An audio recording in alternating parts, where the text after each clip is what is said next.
Good morning, Ma'am. I'm Mariano from G class, NPM 2010-2055. Now I want to explain about several topics below. First of all, about aspects and classification of language. Aspect is consist phonology, syntax, semantic, morphology, and pragmatics. Then, language classification. There are two kinds of classification of language practiced in linguistic, namely genetic or genealogical and typological. The purpose of genetic classification is to group languages into families according to their degree of diachronic relatedness. For example, within the Indo-European family, such subfamilies as Germanic or Celtic are recognized. The subfamilies comprise German, English, Dutch, Swedish, Norwegian, Danish, and others on the one hand, and Irish, Welsh, Breton, and others on the other. So far, most of the languages of the world have been grouped only tentatively into families, and many of the classificatory schemes that have been proposed will not doubt be radically revised as further progress is made. A typological classification groups languages into types according to their structural characteristics. The most famous typological classification is probably that of isolating, agglutinating, and inflecting or fusional language, which was frequently invoked in the 19th century in support of evolutionary theory of language development. Roughly speaking, an isolating language is one in which all the words are morphologically unanalyzable. Chinese and even more strictly, Vietnamese are highly isolating. Second, about phonetics. Phonetics is the study of human sounds. An example of phonetics is how the letter B in the word bed is spoken. You start out with your lips together. Then, air from your lungs is forced over your vocal cords, which begin to vibrate and make noise. The air then escapes through your lips as they part suddenly, which results in a B sound. Then, voice and voiceless. First, voice consonant. Your vocal cords, which are actually mucous membranes, stretch across the larynx as the back of the throat. By tightening and relaxing as you speak, the vocal cords modulate the flow of breath expelled from the lungs. An easy way to determine whether a consonant is voiced or not is to place a finger off your throat. As you pronounce a letter, feel the vibration of your vocal cords. If you feel a vibration, the consonant is a voiced one. These are the voiced consonants like B, T, G, J, L, M, N, R, T, S in the word then, V, W, Y, and Z. Here are some examples of words that include voiced consonants, like D, down, Z, zip. Then voiceless. Voiceless consonants do not use the vocal cords to produce their hard, percussive sounds.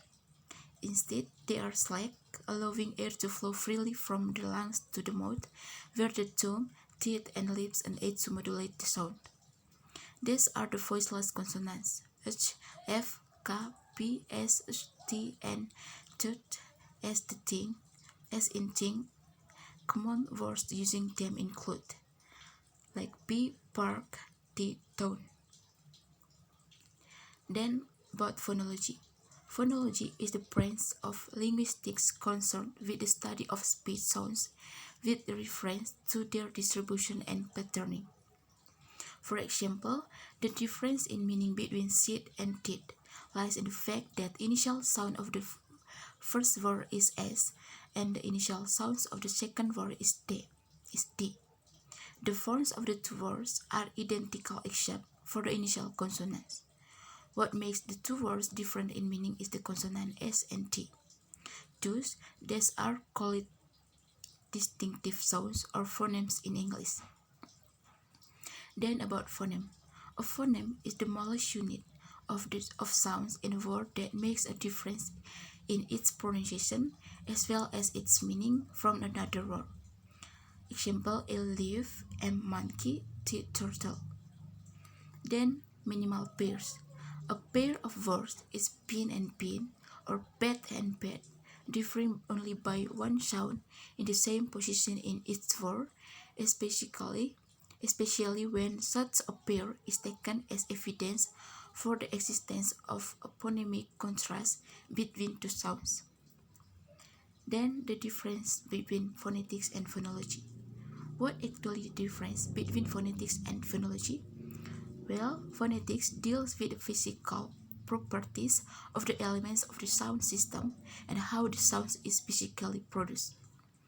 Then phonology deals with the sound system language, how speech are organized into systems in different languages, how sounds are combined, and the relation between them and how they affect each other. Then about morphology. Morphology is the study of structures of words. Morphology is the branch of the linguistics that studies the structures of words. Then in English and many other languages, many words can be broken down into parts. For example, unhappiness is consists un, happy, and ness. Horse is consists horse and s, walking, walk, and ing. Then syntax. Syntax is the way in which words are put together to form phrases, clauses, or sentences. Here the example of syntax. Sentence, the dog ate the bone. In syntax is consists subject that share into noun phrase and verb phrase. In this sentence, the dog ate the bone. Noun phrase determine the noun dog, verb ate, noun phrase determine the, and noun bone. Then semantics. Semantics is the study of the meaning of the words, phrases, and sentences in a language system.